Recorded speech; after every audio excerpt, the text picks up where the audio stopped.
ಈ ಬೆಲೆ ಏರಿಕೆಯ ಪ್ರಶ್ನೆ ಬಂದಾಗ ಬಹುತೇಕ ಎಲ್ಲ ಸರ್ಕಾರಗಳ ಅವಧಿಯಲ್ಲಿ, ಈಗ ನಿಮ್ಮ ಸರ್ಕಾರದ ಅವಧಿಯಲ್ಲಿದ್ದಾಗ ಕೂಡ ಬೆಲೆ ಏರಿಕೆ, ಅದು ಸಿಲಿಂಡರ್ನಿಂದ ಹಿಡಿದು ಜೀವನಾವಶ್ಯಕ ವಸ್ತುಗಳ ಬೆಲೆ ಏರಿಕೆ ಆಗ್ತಾನೇ ಇತ್ತು. ಈಗ ಬೆಲೆ ಏರಿಕೆ ಗ್ಯಾರಂಟಿಗಳ ಕಾರಣದಿಂದ ಆಗ್ತಾ ಇದೆ ಅಂತಕ್ಕಂಥದ್ದು ಕಣ್ಣಿಗೆ ಕಾಣ್ತಾ ಇದೆ. ಆದರೆ ಬಿ ಜೆ ಪಿಯ ಸ್ಟ್ಯಾಂಡ್ ಏನು ಗ್ಯಾರಂಟಿಗಳ ಬಗ್ಗೆ?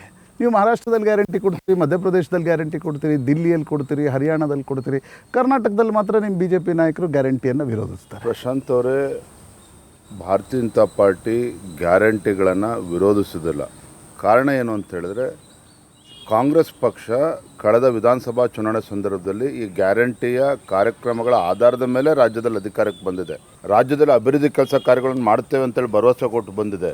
ಇವತ್ತು ನಮ್ಮ ಮುಂದೆ ಇರತಕ್ಕಂಥ ಪ್ರಶ್ನೆ ಗ್ಯಾರಂಟಿನ ರಾಜ್ಯದ ಅಭಿವೃದ್ಧಿ ಅಲ್ಲ, ಗ್ಯಾರಂಟಿನ ರಾಜ್ಯದ ಅಭಿವೃದ್ಧಿ ಅಲ್ಲ. ಇದು ನಾನು ಹೇಳ್ತಲ್ಲ, ಆಡಳಿತ ಪಕ್ಷದ ಶಾಸಕರು ಇವತ್ತು ಮಾತನಾಡ್ತಾ ಇದ್ದಾರೆ.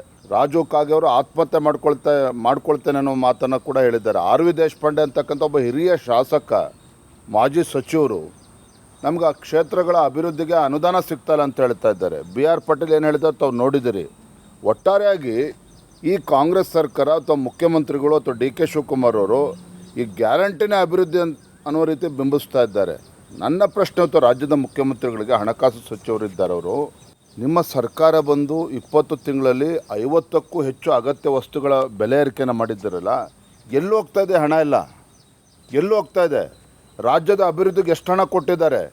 ಹಿಂದೆ ಬಿ ಜೆ ಪಿ ಸರ್ಕಾರ ಕೊಟ್ಟಿರ್ತಕ್ಕಂಥ ಹಣ ಏನಿದೆ ಅಭಿವೃದ್ಧಿಗೆ, ಅದೇ ಇನ್ನೂ ಕೂಡ ಈಗ ಗುದ್ಲಿ ಪೂಜೆ ಮಾಡ್ತಾ ಇದ್ದಾರೆ ಶಾಸಕರು. ಯಾವುದೇ ಒಂದು ಹೊಸ ಕಾರ್ಯಕ್ರಮ ಯೋಜನೆಗಳನ್ನು ಸಿದ್ದರಾಮಯ್ಯ ಸರ್ಕಾರ ನೀಡಿಲ್ಲ. ರಾಜ್ಯದ ಅಭಿವೃದ್ಧಿಗೆ ಪೂರಕವಾಗಿರ್ತಕ್ಕಂಥ ಯಾವುದೇ ಯೋಜನೆಗಳನ್ನು ಘೋಷಣೆ ಮಾಡಿಲ್ಲ. ಗ್ಯಾರಂಟಿಗಳು ಅರೆ ಬೆಂದಂಥ ಗ್ಯಾರಂಟಿಗಳ ಪರಿಣಾಮ ಏನಂತೇಳಿ ಎದುರಿಸ್ತಾ ಇದ್ದೇವೆ.